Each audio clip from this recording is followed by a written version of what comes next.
بسم اللہ الرحمن الرحیم۔ واقعہ حضرت یوسف علیہ السلام اور بی بی زلیخا رضی اللہ تعالی عنہ کی قمیضوں کا پھٹنا۔ حضرت یوسف علیہ السلام غلام کی حیثیت سے جب مصر پہنچے تو قافلے والوں نے آپ علیہ السلام کو فروخت کرنے کا اعلان کر دیا۔ سود کی اٹی لے کر آنے والی مائی سمیت امیر غریب بے شمار لوگ آپ کو خریدنے کے لیے امڑ آئے، جن میں عزیز مصر کا وزیر اعظم بھی شامل تھا، جس نے اپنی بیوی کے پرزور اسرار پر کثیر مال خرچ کر کے حضرت یوسف علیہ السلام کو خرید لیا۔ حضرت یوسف علیہ السلام عزیز مصر کے گھر رونق افروز ہو گئے، اس کے گھر رہنے سہنے لگے۔ آپ علیہ السلام کے حسن کردار، تقویٰ اور پرہیزگاری کی وجہ سے سارے کا سارا مصر آپ علیہ السلام کا شہدائی ہو گیا۔ حضرت بی بی زلیخا رضی اللہ تعالی عنہا مصر کے وزیر اعظم کی بیوی تھیں۔ وہ حضرت یوسف علیہ السلام کے حسن میں اتنا فدا ہو گئیں کہ اپنے آپ کو حضرت یوسف علیہ السلام کے سامنے فقیر سمجھنے لگیں اور کہتی ہیں کہ بادشاہ تو یوسف علیہ السلام ہی ہیں۔ حضرت زلیخا رضی اللہ تعالیٰ عنہا خود بھی خوبصورت تھیں۔ آپ چاہتی تھیں کہ یوسف علیہ السلام میری طرف دیکھیں۔ حضرت یوسف علیہ السلام کے لیے بہترین سے بہترین کھانے، پھل، مٹھائیاں وغیرہ، اور خود روز نئے کپڑے بدلتیں اور اچھے اچھے زیورات پہنتیں۔ ہر ادا میں آپ رضی اللہ تعالیٰ عنہ چاہتی تھیں کہ یوسف علیہ السلام مجھ پر نظر ڈالیں، اپنے آپ کو مت روکیں، جو میں خواہش کروں میری درخواست کو قبول کریں۔ ایک دن حضرت زلیخا رضی اللہ تعالیٰ عنہا اپنی خواہش کی تکمیل کے لیے محل کے سارے دروازے بند کر دیے۔ ایک بہت بڑا کمرہ تھا، اس کمرے میں دوسرا کمرہ، دوسرے کمرے میں تیسرا کمرہ، تیسرے کمرے میں چوتھا کمرہ، چوتھے کمرے میں پانچواں کمرہ، پانچویں کمرے میں چھٹا کمرہ، چھٹے کمرے میں ساتواں کمرہ۔ حضرت زلیخا رضی اللہ تعالیٰ عنہ نے وہ ساتواں دروازہ بند کر کے تالے لگا دیے، نہ کوئی آئے نہ کوئی جائے۔ حضرت زلیخا رضی اللہ تعالیٰ عنہ نے جب سارے دروازے بند کر دیے تو حضرت یوسف علیہ السلام نے مخاطب ہو کر کہنے لگیں، تم کدھر دیکھ رہے ہو؟ کن خیالات میں گم ہو؟ میری طرف دیکھو، میرے کپڑوں کو دیکھو، میرے ہار سنگار کو دیکھو، میرے حسن کے نکھار کو دیکھو، میری خواہشات، میرے جذبات، میرے احساسات کو دیکھو۔ میں وزیر اعظم کی بیوی ہو کر تیرے سامنے منگتی بن گئی ہوں۔ حضرت یوسف علیہ السلام نے حضرت زلیخا کی ان تمام خواہشات کو دیکھ کر فرمایا، معاذ اللہ کی پناہ اے زلیخا، تیرا خاوند عزیز مصر مجھے خرید کر لایا، میری پرورش کے لیے، میرے رہنے سہنے کے لیے، بیٹھنے اٹھنے کے لیے بڑے اچھے اچھے انتظام کیے، مجھے بڑی محبت کے ساتھ رکھا ہے۔ اس نے میرے ساتھ اتنا بڑا حسن سلوک کیا اور میں امانت میں خیانت کروں؟ معاذ اللہ اے زلیخا، اللہ کی پناہ میں ہرگز امانت میں خیانت نہیں کروں گا۔ اچانک سیدنا حضرت یوسف علیہ السلام کی نظر کمرے کے کونے میں رکھی ہوئی کسی چیز پر پڑی جسے چادر سے ڈھانپا ہوا تھا۔ آپ علیہ السلام نے فرمایا، اے زلیخا، اس چادر کے نیچے کیا ہے؟ حضرت زلیخا رضی اللہ تعالیٰ عنہ نے کہا، یہ میرا بت ہے، یعنی میرا خدا ہے، میں اس کی پوجا کرتی ہوں۔ آپ علیہ السلام نے فرمایا، تو نے اس کے اوپر چادر کیوں ڈالی ہے؟ حضرت زلیخا رضی اللہ تعالیٰ عنہ نے کہا، اس لیے کہ ہم سے کوئی حرکت ہو جائے تو یہ دیکھ نہ لیں۔ سیدنا حضرت یوسف علیہ السلام نے شان پیغمبری کا مظاہرہ کیا، فرمایا، اے زلیخا، تیرا ایسا خدا ہے کہ چادر کا پردہ ڈالنے سے ختم ہو جاتا ہے، دیکھتا نہیں؟ میرا خدا وہ ہے جو سارے پردوں سے پاک ہے، کوئی دیکھے نہ دیکھے میرا خدا دیکھ رہا ہے۔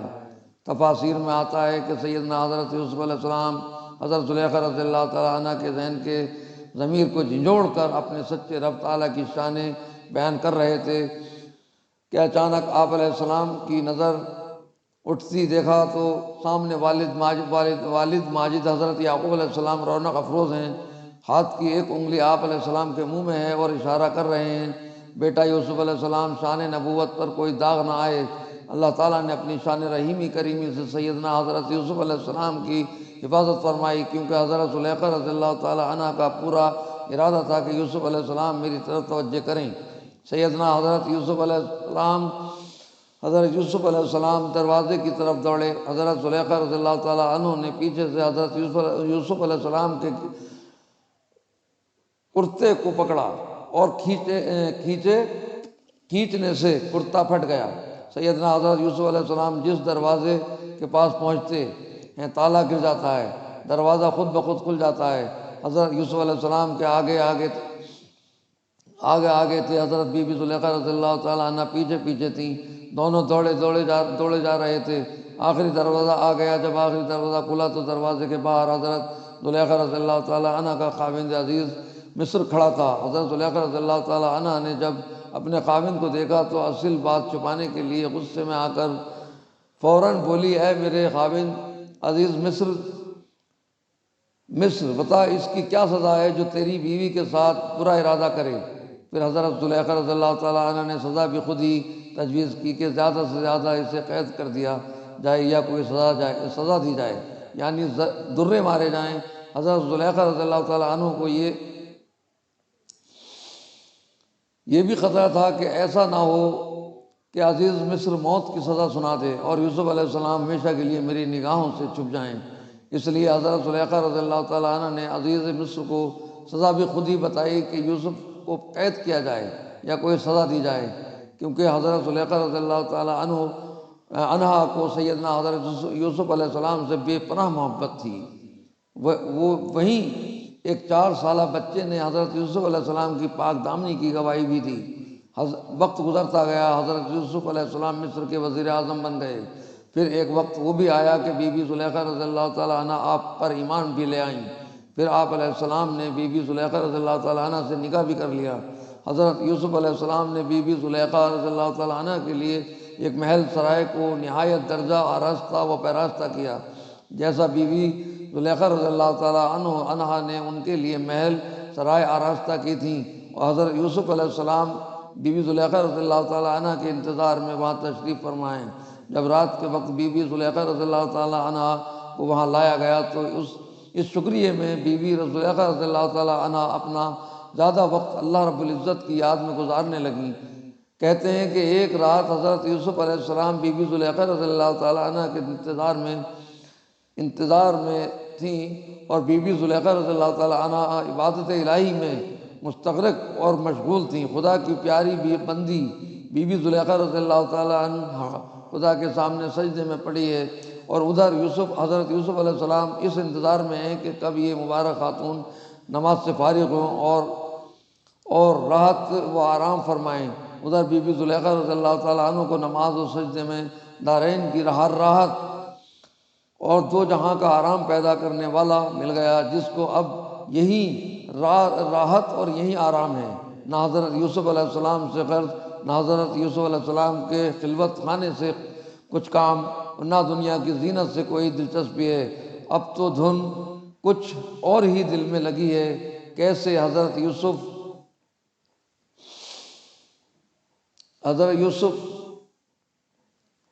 علیہ السلام اور کیا ان کی خوشی۔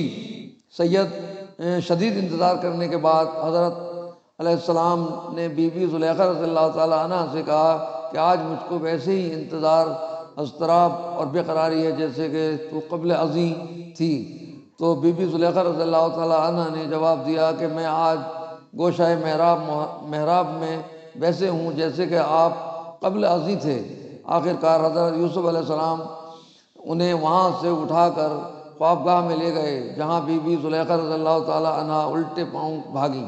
پیچھے حضرت یوسف علیہ السلام دوڑے، آگے بی بی زلیخا رضی اللہ تعالیٰ عنہ ہیں، پیچھے حضرت یوسف علیہ السلام ان کے کپڑے ان کے پکڑنے کے لیے چلے آ رہے ہیں۔ جب بی بی زلیخا رضی اللہ تعالیٰ عنہ دروازے پر پہنچ گئیں تو حضرت یوسف علیہ السلام نے دل میں خیال کیا کہ مبادا یہ باہر نہ نکل جائے۔ آپ علیہ السلام نے بی بی زلیخا رضی اللہ تعالیٰ عنہ کا کرتا پکڑ لیا، وہ پھر بھی نہیں رکیں، اسی کشمکش میں کرتا پھٹ گیا۔ بی بی زلیخا رضی اللہ تعالیٰ عنہ نے متوجہ ہو کر کہا، اے یوسف علیہ السلام، اس دن میں نے آپ کا کپڑا پکڑا تھا، بس وہ دن اس دن کے ساتھ اور وہ قمیض اس قمیض کے ساتھ معاوضہ ہو گیا ہے۔ اب نہ آپ کا مجھ پر احسان ہے، نہ ہی مجھے آپ سے خجالت باقی رہی۔ حضرات یہ وہی جگہ ہے جہاں ایک مرتبہ آگے حضرت یوسف علیہ السلام اور پیچھے بی بی زلیخا رضی اللہ تعالیٰ عنہ بھاگ رہی تھیں۔ یہ وہی جگہ ہے جہاں مجبور ہو کر بی بی زلیخا رضی اللہ تعالیٰ عنہ نے حضرت یوسف علیہ السلام کا کرتا پکڑا تھا اور بھاگنے میں وہ پھٹ گیا تھا۔ خدا کی قدرت دیکھیے، آج وہی بی بی زلیخا رضی اللہ تعالیٰ عنہ ہیں جن کے پیچھے حضرت یوسف علیہ السلام بھاگ رہے ہیں، اور بی بی زلیخا رضی اللہ تعالیٰ عنہ حضرت یوسف علیہ السلام سے پیچھا چھڑا رہی ہیں۔ جب حضرت یوسف علیہ السلام کے ہاتھ سے کرتا پھٹ گیا تو اسی وقت اور اسی خلوت خانے میں حضرت جبرائیل علیہ السلام نمودار ہو گئے اور فرمایا،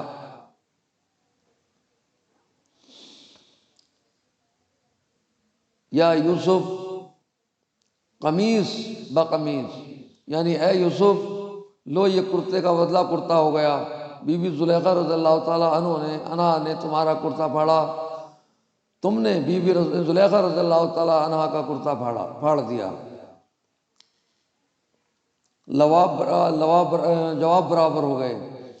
اس کے بعد حضرت بی بی زلیخا رضی اللہ تعالیٰ عنہ نے عرض کی کہ اے حضرت یوسف علیہ السلام، جب میرے دل میں اللہ جل شانہ کی محبت نہ تھی تو تب تک غیر کی طرف خیال تھا، لیکن اب تو اس مالک کی